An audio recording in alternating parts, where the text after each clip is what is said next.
An astronomical offer will be submitted to the Real Madrid offices to try to sign Vinicius.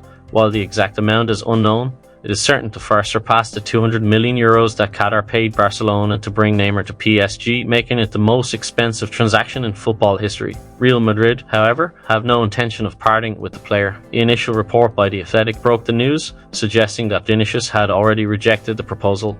However, this is not the case. Sources close to Vinicius acknowledge that the decision now rests with Real Madrid, as the club will need to speak first. Chelsea have asked Conor Gallagher to return to England as his proposed move to Atletico Madrid risks lapsing at the last minute, according to reports that it is expected there will be a resolution to Gallagher's future before the window closes on August 30, and a move to Atletico remains possible. Athletic Club have won the day. Barcelona are finally giving in on Nico Williams. The 22-year-old Basque winger will remain in Bilbao for the coming season. President Joan, who was the driving force of the pursuit and tried to get involved himself last week, has finally accepted that Williams is no longer possible. Despite having a €58 million release clause, they could not persuade him to accept their offer. AS Monaco triumphed in style against FC Barcelona, securing a 3-0 victory to win the 59th edition of the Joan Gamper trophy. After a challenging first half, Monaco turned the tide in the second, claiming a prestigious win at the Olympic Stadium. Lewis Company's Montjuic, under the gaze of club president Dmitry Rybolovlev and Barca president Joan Laporta. Bayern Munich was linked to explosive German youngster Brajan Gruda, but an injury during Euro 2024 preparations knocked the attacker off of the radar. Gruda will not have to worry about changing addresses within Germany, as he appears to be headed to Brighton and Hove Albion, an agreement between the clubs about a transfer fee of around €30 million.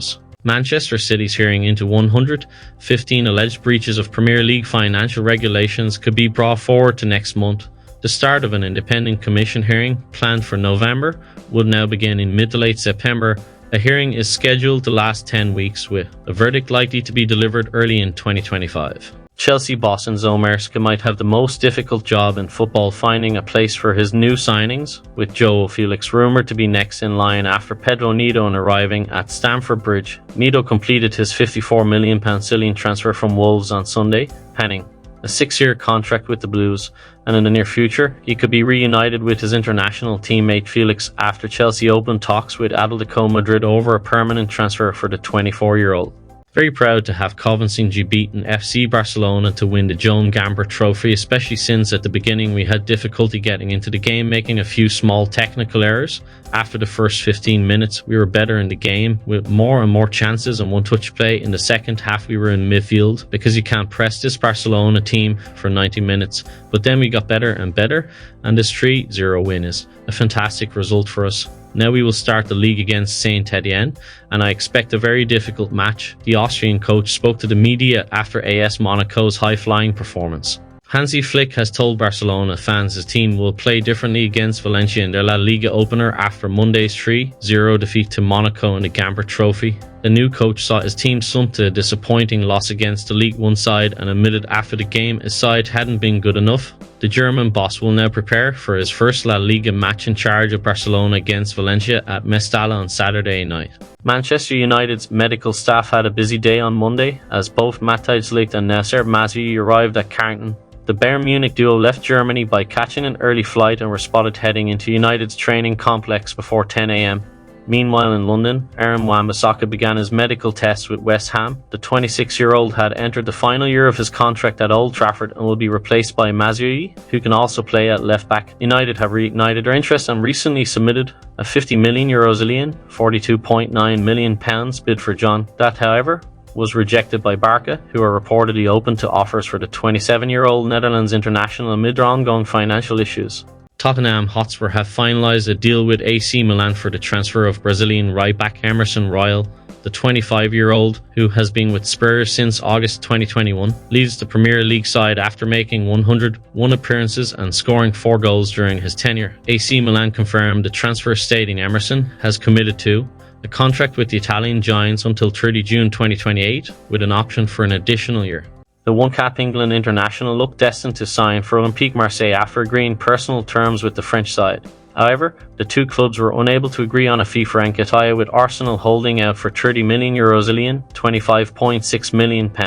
Marseille have now reportedly informed the Gunners that they are pulling the plug on the transfer. Bournemouth have shortlisted the striker as they eye a replacement for Dominic Solling.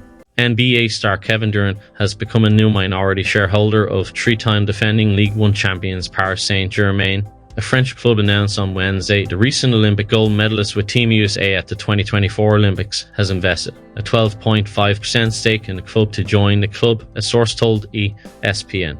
Tottenham Hotspur may have inadvertently benefited bitter rivals Arsenal by sealing a £65 million Cillian deal for AFC Bournemouth striker Dominic Solanke last week. Spurs completed the signing of Solanke for an initial £55 million plus £10 million in add-ons on Saturday, tying him down to a long-term contract until 2030. It has left Bournemouth scrambling for a replacement before they start their Premier League season by travelling to Nottingham Forest this weekend. Liverpool's move for Martin Zubimendi is dead in the water after the midfielder pulled off a sensational U-turn to reject the Reds. Despite Liverpool being given assurances that he would leave Real Sociedad this summer, Zubimendi has opted to remain with the La Liga side. On Monday, Zubimendi made the dramatic decision to inform Liverpool he would not be moving on. He called sporting director Richard Hughes to explain his decision, with Liverpool not expected at this stage to explore other midfield targets.